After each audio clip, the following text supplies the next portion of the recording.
তথ্যটায় আজ থেকে কিছুদিন আগে বাস স্ট্যান্ড হিসাবে কিছু গালিগালাজ করছে, অথচ দলগামী সাবর বিপক্ষে কিছু মাতামাতি করছে, ঈদ মিলাদুন্নবী ব্যাপারে কিছু কটূক্তি কথাবার্তা সকল করছে। তাই এই বাচ্চাটা শরীয়তের কানুন মানিয়ে আজকে এই জনসভাতে হাজির হইয়া সবার কাছে ভুল স্বীকার করছে। কান বাবা বাবা তো আসুন, বাবা না তাহলে চাষা আনাইলে মামু তান আত্মীয় স্বজন যে কোনো একজনে তার মাথার চুল খামাইয়া দিবা। ওই যে ভিডিও আপনারা দেখছেন, যে ভিডিওর মধ্যে একটা ছেলের গলার মধ্যে জুতার মালা দিয়া ভিডিও করিয়া সোশ্যাল মিডিয়ার মধ্যে তাই ছাড়ছেন। তো গতকাল এই বিষয় নিয়ে আমি একটা ভিডিও বানাইছিলাম, অলরেডি আমি ভিডিওটা ডিলিট করে লিছি। কারণ হইল গিয়া গতকাল যে ইনফরমেশন গুলো আমি পাইছিলাম এগুলো একদম মিশামিশি ইনফরমেশন তাই দিচ্ছেন, যার কারণে আমি ভিডিওটা আমি ডিলিট করে লিছি। আপনাদের কাছে আমি ক্ষমা প্রার্থী। আজকে এই ঘটনা নিয়ে আমার দুইজন ভাই আমার ফোন করিয়া বিস্তারিত ভাবে কইছেন, আমি শুনিয়াও আচরিত যে এই যে ছেলেটার গলার মধ্যে জুতার মালা দেওয়া হয়েছে, এই ছেলেটার লাগি তাই জুলুম করছেন। এখানে আলিমও দুই তিনজন আছেন, আপনাদের দেখতে পারেন তকিমাতার যে যারা এরা মনে হয় আলিম, যে তাই আলিম হইয়া এই ছেলেটার উপরে এতটুকু জুলুম করছেন। সমাজের মধ্যে ভিডিও করিয়া চুল কাটিয়া তার বাপরে লগে দিয়া ভিডিও বানাইয়া সোশ্যাল মিডিয়া ছাড়িয়া দিতরা।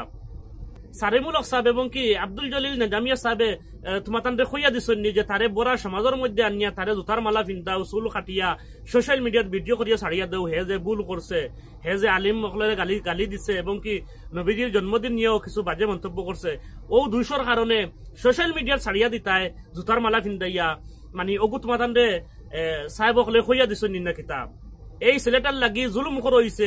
আমি খবর যতটুকু পাইছি এই ছেলেটায় ভিডিওত না আইয়া এই ছেলেটায় ভুল শিকার আইছে, মাফস আইছে, কিন্তু ও যে তকিমাতার দেওয়া যে দুই একজন মূল্যানি না কিতা জানি না রে বা, তাইন তারে জোর করিয়া ধমকি দিয়া তারে ক্যামেরার সামনে আনিয়া তারে জুতা পিন্ধাইতরা, চুল কাটিতরা, গাঁৱৰ মানুষ জমাইয়া। আপনারা কইন ও যে যারা এই ছেলেটার লাগে অন্য কাম করছেন, কত বড় গলত থাইন কাম করছেন। তাই আমি প্রশাসনের দৃষ্টি আকর্ষণ করে কইয়ার যে যারাও এই ছেলেটার লগে গলত কাম করছেন, বড় সমাজের মধ্যে এই ছেলেটায় মুখ দেখাইতে পারেন না। এই যে দুইশ হে করছে, এই 200 বিচার গোপনে করা যায়। হে যে দুইশ করছে তুমি তোমার কর্তব্য আসলো যে মৌলানা সারিমুল হক সাহেব এবং কি মৌলানা আব্দুল জলিল নেজামিয়া সাহেবের কাছে তারে লইয়া যাইতা গিয়া সন্তানের কাছে হে ক্ষমা চাইয়া অবশ্য তাই ক্ষমা করে দিল না। হে বাচ্চা মানুষ, হে বুঝছে না, মাতি দিছে, অবশ্য তাই জ্ঞানী মানুষ আসলে তাই ক্ষমা করে দিল না। কিন্তু তা না করিয়া তুমি তাই ভিডিও করিয়া চুল কাটিয়া গাঁৱৰ মানুষ জমাইয়া তুমি তাই সোশ্যাল মিডিয়ার মধ্যে ভাইরাল করে দিতা, যাতে ও ছেলে একটা খাইল রাইট ফুয়ানির বাদে সমাজে মুখ দেখাইতে পারে না, অজ্ঞা মানে ফাঁস লাগিয়া মরে, এরকম কোনো কিছু কর্তব্য, যার কারণে তুমি এই ছেলেটার লাগে এতটুকু অন্যায় করছো। তাই আমি প্রশাসনের দৃষ্টি আকর্ষণ করি কইয়ার যে যারাও এই ছেলেটার লগে অন্যায় করছেন, এই ছেলেটার গলার মধ্যে জুতার মালা দিয়া বড় সমাজের মধ্যে এই ছেলেটারে বেইজ্জত করছেন, এরার উপরে কানুনি ভাবে তদন্ত করিয়া এরারে এরেস্ট করা হোক। কারণ এরকম আমরা ভারতও এরকম কোনো আইন নাই যে কোনো মানুষের দুষ করলে তুমি তাই দরিয়া তারে বড় সমাজের মধ্যে তারে বেইজ্জত করা, তার গলার মধ্যে জুতার মালা দিয়া তার চুল কাটিয়া দিতায়, ইলা কোনো আমরা ভারতও কোনো আইন নাই।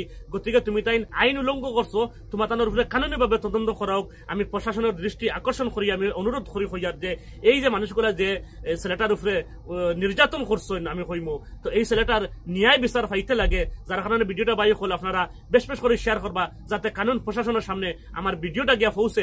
আর এই যেগুলা মানুষে এই ছেলেটার লাগে অন্যভাবে অত্যাচার করছেন, এইগুলা সব মানুষের এরেস্ট করা হোক, অনুরোধ করি আপনাদের কাছে আমি কইলাম।